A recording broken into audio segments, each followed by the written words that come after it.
Fala aí pessoal, beleza? Como é que vocês estão? Iniciando mais um acompanhamento mensal, vamos falar sobre o VISC, o fundo da 20 de shopping. E vocês viram o ranking de gestoras, né, do fim de semana. A VISC continua lá na posiçãozinha dela, se não me engano acho que é no vermelho ou no amarelo.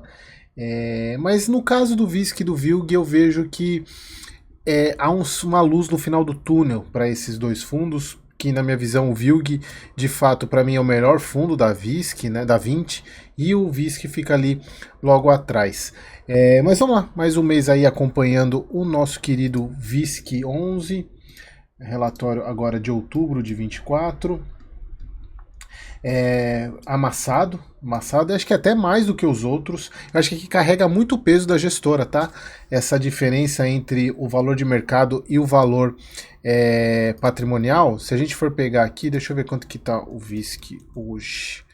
O VISC ele está em 172, menor ainda do que tal o fechou no dia 31/10, muito em função da pessoa. Gente, aqui é um ponto importante de vocês sempre terem isso em mente, que alta da taxa Selic alta, ela impacta principalmente duas classes. Obviamente impacta fundo imobiliário de uma maneira geral, muito mais por causa da questão da taxa futuro, dos juros futuros, mas a taxa Selic em si, ela alta, ela impacta muito fundo de laje e principalmente fundo de shopping.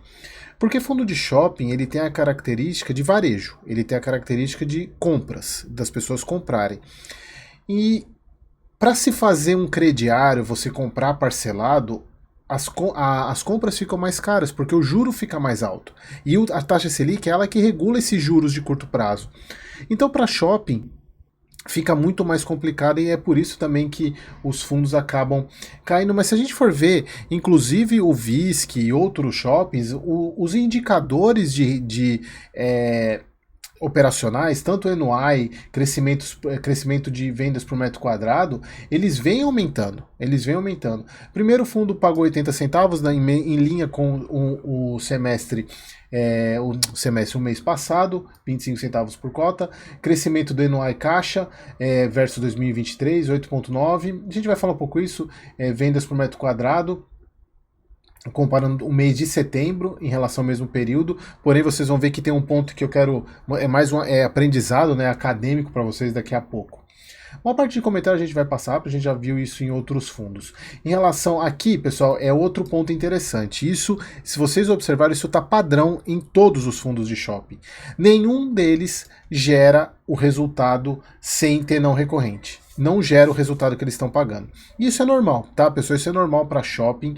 O que a gente vai ver agora, principalmente dezembro e janeiro, é um aumento do recorrente do fundo, principalmente das compras de Natal. A gente espera que, embora a gente não tenha como ter muita certeza, principalmente por causa dessa taxa Selic, a gente espera que tenha um retorno maior, principalmente tem aluguel dobrado para receber, então acaba que você tem um aumento no rendimento dos shoppings. E aí eu sempre volto a falar para vocês nunca esquecerem desse ponto, que é o rendimento, o recorrente de um fundo de shopping, ele não o que o lojista, o que o shopping paga para o fundo, na verdade as lojas pagam para o fundo, não é um valor fixo, como é um aluguel de um galpão logístico. Você tem, além das porque como é que funciona? Acho que isso é sempre bom de lembrar vocês.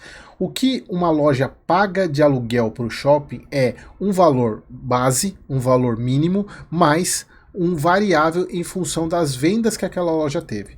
Então isso vale para todas. Então, obviamente, quanto mais vendas você tem, a tendência é o aluguel ser maior.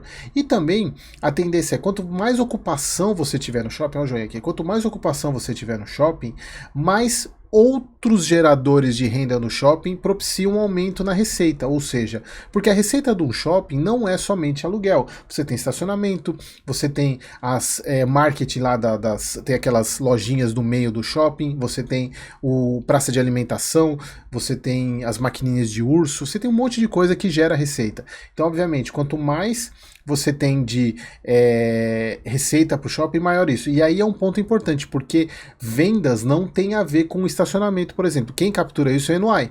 O NOI que captura toda a receita do shopping, tá? Então isso é importante vocês entenderem.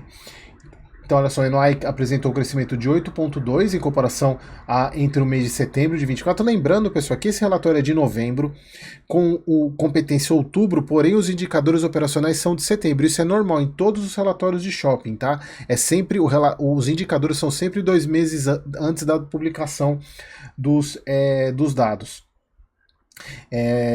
Taxa de ocupação do fundo setembro 94%, menor inclusive do que os outros pares, né? Se a gente for ver, tem fundos aí todos basicamente acima de 95%. Performance do fundo gerou resultado, lucro líquido de 67 por cota, pagou 82,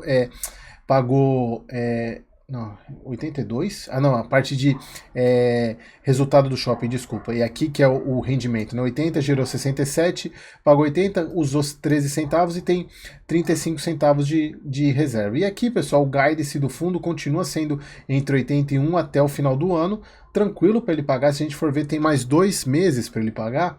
E tem 35. Se a gente for estabelecer aqui uma meta de 10 a 15 centavos que ele usa, ainda dá para ele manter esse guidance até 80 centavos, e aí veremos como será o ano que vem.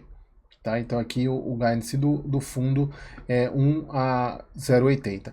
E aí, pessoal, também o fundo ele tem possibilidade de vender participação, ele tem muita participação em vários shoppings, e é uma característica que eu particularmente não gosto, que é essa pulverização que o VISC tem. Ele tem um monte de participação pequena em vários shoppings, então ele não tem como melhorar os indicadores do shopping, porque ele não tem influência. Então esse é um ponto negativo. Olhando aqui sobre a ótica aqui a parte de carteira do fundo continua, ele tem caixa tranquilo para pagar esse ano e o ano que vem. Se a gente for ver aqui, ele tem 355 milhões de obrigação financeira. Na parte de obrigação, ele tem que pagar 130 milhões aqui nos 2 anos. Então, em tese, ele está tranquilo para até o final do ano que vem, ao que dá a entender, para os próximos 12 meses aí, tranquilo. Aqui, um ponto que é importante, e aí que eu quero, que é um aprendizado para vocês observaram o seguinte: o NOI caixa foi de 87 por metro quadrado, crescimento de 8,2 quando comparado com o mesmo período de 23. Já vendas por metro quadrado teve uma redução quando comparadas ao mesmo período do mês anterior. Se a gente pegar aqui, ela teve uma queda, tá vendo? Ó, de setembro foi 1.207 para 1.212. Então, o que isso significa? A venda foi menor do que o NOI.